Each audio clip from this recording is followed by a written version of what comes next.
Um, it's a great question. So, some things that we've been battling all year long, and some things that there's just a little bit of slippage. It's it's interesting. You look at the film from the last weekend, and there's so much good. Like there's so much stuff. It almost makes it a little bit frustrating because there's so many positive plays. There's so many good reads. There's so many moments where the guys are communicating, doing what we do. Some things we actually did better than we've done all season long. And we just had we had some misfortune. We had some unfortunate stretches that were really weird. We have a stretch where we had 8 straight possessions against Pacific, and 5 of them in a row I thought were I would grade them out as great possessions early in the game. And we just, for whatever reason, they just ended up in a miss or a miscue or whatever. And so, we had some misfortune. We had some, bad direction from the bench. We just had a lot of things at inopportune times. It's hard to win games, and these guys have spoiled us all season long.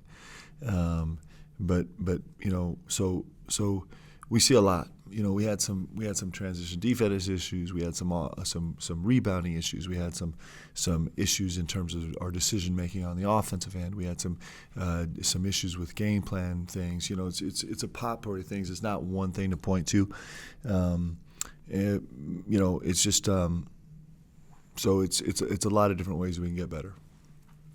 How do you, as a coach, address these things with your team and sort of make sure that the message is not too harsh? Like what is your tone when you're trying to reach these players and trying to get them to play the way you want them to play? Yeah, I think it's super dynamic and kind of responds to the moment, and sometimes it's not great either. So that's something we're all trying to figure out together. And we're in the the last third of the season. It's kind of the championship third of the season, and I think we have a little bit of a direction of how we want to reset going into this last third. I think that the guys understand, and it's got us all a little bit nervous and a little bit anxious, but I'm excited about it, and I think it's a focus and an understanding that we're all sharing together right now, and so we'll see. It's super exciting. It's really fun. It's a great time of year, and we have a great group of young men and a great locker room, and so it's gonna be fun to see what they can do. You always say that the next game is the hardest game. What makes this San Francisco game challenging? Well, it's the next game. That makes it challenging. And they're one of the top teams in the country. I mean, they're a top 30 team or top 35 team or whatever, and so those games are always tough. They have a incredibly veteran seasoned backcourt like we do in Bouye and Shabazz. 2 guys that are, Bouye is one of those first step guys that can kind of get anywhere on the floor whenever he wants to. And he also is uniquely, by our count, he's a more accurate three-point shooter off the bounce than he is catch and shoot. He'll play with the ball and play behind ball screens, and it makes him really challenging to guard. He plays without an agenda. He just is pretty consumed with making the right play, and that makes him difficult to guard also. And then Shabazz has given us fits in the past just in terms of sometimes he just makes shots that you can't guard. Right, it's the only way to guard him is not get him the ball, but he's just most of the time on the floor. He's the quickest, most mobile guy on the floor, and so they're just a really, really veteran, seasoned, dangerous backcourt. And then they've got I think when we were down there at San Francisco, the first game, I was surprised by their size. I think their size and physicality was really, really impressive. Tope and Masalski they're just big bodies and really athletic, and they rim protect and they rebound and they're really aggressive to the glass, and so they have their size is eye opening, and then they're surrounded by this cast of shooters. This Meeks is really growing into his own, has really kind of found himself at San Francisco, and Rich Swain is a guy that's always you're always terrified of. He put on a show here last year during COVID, and was it last year, 2 years ago? I can't remember, but he put on a show that I remember very clearly, and this Stefanini is a really skilled veteran guy also. So, and I've left out a couple guys that are really good, and so they have depth. They're really well coached. They understand who they are. They got size and explosiveness. They can really shoot the ball. You mentioned the size, and Gonzaga probably has even more size than San Francisco. Mm-hmm. How do you, in both these games, combat the size of these teams? Yep. So yeah, that's a good question. The one thing we have is we have some length in the middle when we have the right lineups on the floor, and we have guys that are really committed to actually doing their job. So we're confident we can compete, and kind of make up the size difference the best we can. Now we didn't have a ton of success early in the San Francisco game, and we didn't have a ton of success at any point after the first couple minutes at Gonzaga, managing the size. But that's a real challenge for us, and it's something that our guys are keenly aware of and understand. Kind of the challenge in front of them is we're going to have to figure out a bunch of ways to do it. Is it more scheme, or is it an effort-based thing? Both. At the end of the day, the great thing about league games and high quality games, right? I mean, this game we played at San Francisco was a real game. It was a heavy hitting game. It reminded me of our game 2 years ago at St. Mary's that we lost. But you finish the game, you're like, man, that was two really good teams going at it. And so, I think we have a keen understanding of what we're facing. And we just, it always comes down to effort. It always does. Like, it always comes down to that. And the one thing we know from our guys, they're going to give a supreme effort. They're going to give a big-time effort. And then, the rest of it will come from scheme and matchups and spacing and all the other things that are involved. When you go through a rough stretch, how much do you rely on your team leadership, particularly from the seniors, to kind of get you through it? Yeah, like, it's so hard, right? I mean, this is the worst, and then there's like a part of it is like, this is the greatest, right? Because like, the great thing about sports is that, and that sounds super masochistic, but it's the great thing about sports is when it challenges you, when you get punched in the face and you're trying to figure out if you can do it, if you can figure out answers, if you can pull together, if you can lift each other up. So we're relying on our veteran leaders right now, and I'm having conversations with young guys about, buoying up their teammates too. That's what we've spent the last miserable and really awful and really beautiful last couple of days, having really hard, really over the top emotional conversations with each other inside of our team, trying to dig deep and find out. It's the great thing about adversity, right? It forces you to do such deep dives to find out ways to be better, and then it rips you apart and exposes you, and then you get to rebuild yourself, right? I mean, it's just awesome. It's a really incredible process, and it's super fun process when you come out the other end successful. So that's the most important part, and I have a lot of confidence in this group that they'll do that. But right now, we're fighting hard. You mentioned having these, like, from what I interpret, soul-searching type of emotional conversations, and these are like kids in there from 18 Yeah. to early 20s. I'm kind of curious, like, how what is the feedback like from them as young men? It's everything, right? First of all, these guys are way more mature than I am, so we can start there. And they're way more in control of their emotions than I am, and they're great people, and they care about each other. Like, they've grown almost in spite of ourselves. We've grown to kind of care about each other. It doesn't mean we don't get really mad at each other sometimes, and it doesn't mean that there's not frustration, and it doesn't mean that there's not history that brews up from time to time. But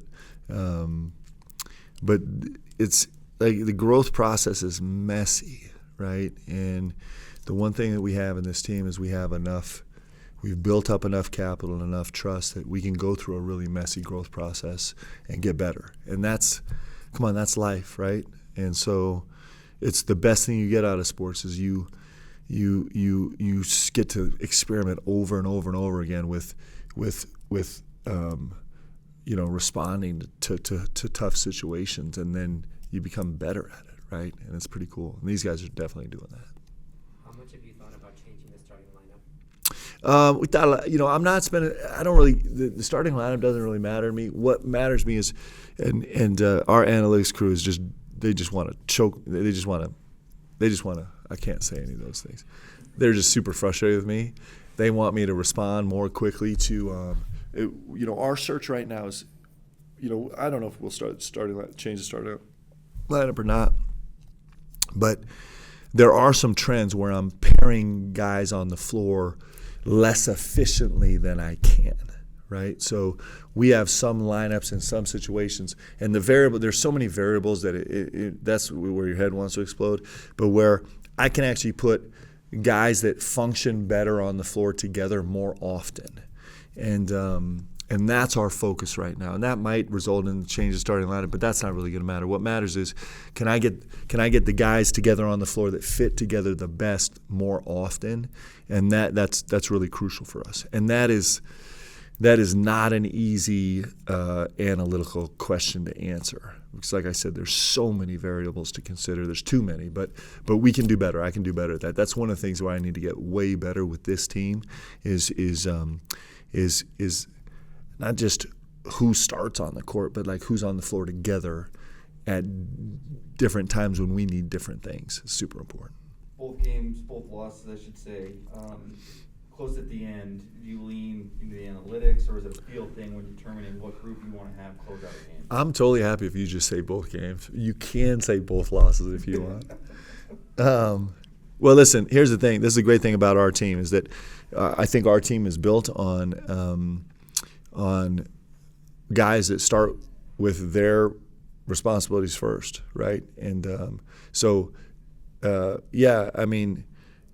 it's analytical and it's feel 100%, and merging the two is really complicated. It's really complicated because, and we're fighting this battle every day as a staff is trying to rectify those two. There's an art to it. I mean, it doesn't make any sense. A real diehard Ken Palm would be so disgusted with me to hear me say that there's any art whatsoever involved in the analytical side of evaluating a team, but I think there is because we're just not masters of the numbers. There's so many variables that you have to consider that even our best analytics guys aren't taking everything into account, right? And that's the part where you're just like, hey, in this moment right now, we got to trust our gut. We got to trust the response from the guys. We got to trust what we're seeing in their face and what we're feeling from their heart and what they are in this particular moment.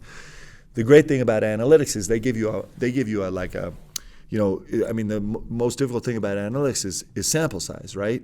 And so if you can get a sample size of 1 million possessions, then you're gonna hone in on more potentially correct information.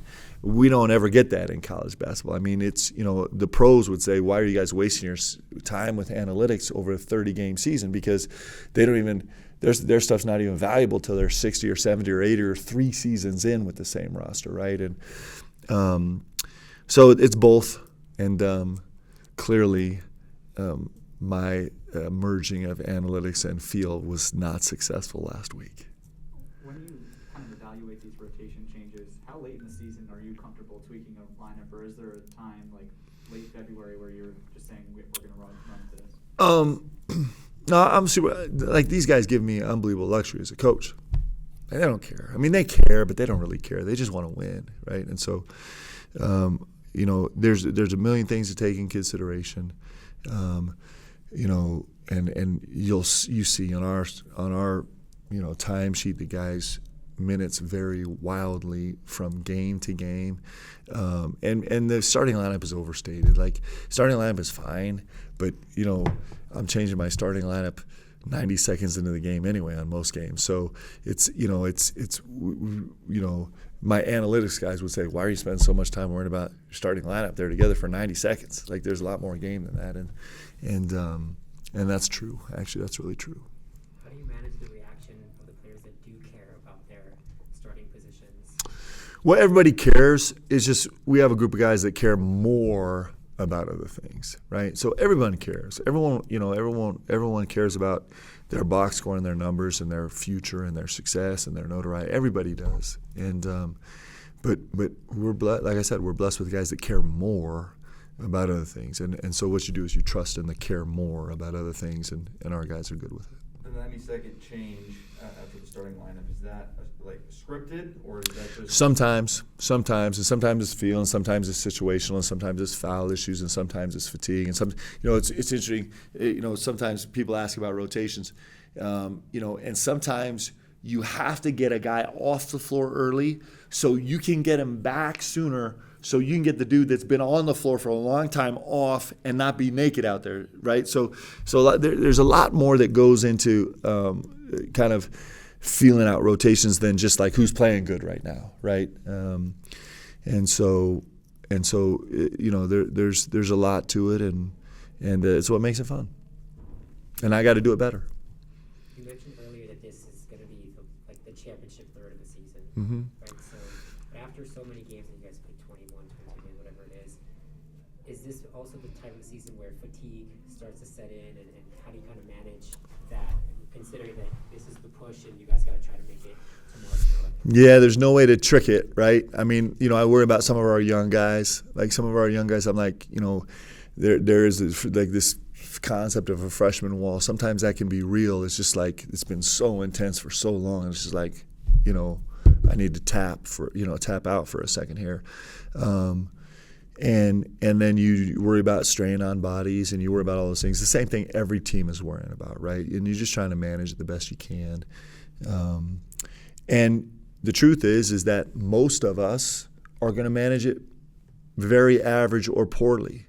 And then there's going to be a handful of teams that manage it great. And those few teams end up being championship teams. And that's actually super fun. Like, the chase is really fun. And our guys are engaged. They're in it. They're chasing. So. Here's a Zoom question. Okay. We're ready for the Zoom question. Okay. Mark, what can you take from the end of that Pacific game in terms of energy and getting some turnovers late? Maybe some guys felt a little, I don't know, desperation is the right word, but the energy that produced. Can you bottle that up a little bit and maybe use it during the game? Yeah, maybe. I mean, it might be something that we dip our toe into from time to time. What you learn about when you're around this game enough is that scenario situations, special scenario situations, are rarely translatable as much as we might want to chase them and be like, oh, this was great. They're rarely successfully translatable to other scenarios that are different. But with that said, I do think we take some things from it. The most real message we take from it is there was an increased, intensified urgency late in the game, and that's not us. It's not what we do. It's not what we do. That has not been the character of this team. It's not us. We are 100% urgent from the tip, and just that feel that you had, Darnell, watching the game is something that I think is super disconcerting to our guys. Meaning, is something they feel like, man, we have to remedy this because that's not us. It hasn't been us all season. It hasn't been us in our tenure here. We're urgent and desperate from tip. So, great lesson for us. And it's not an uncommon lesson. That's a lesson that every single team has to learn and relearn and relearn and relearn over and over and over during the course of a season. But that was probably the most telling takeaway. But if you see us start in a full court frenzied press against the Zags and against San Francisco this weekend, don't be surprised. Counting on it. I think we're good. Thanks for being here, guys. Thank you. Okay.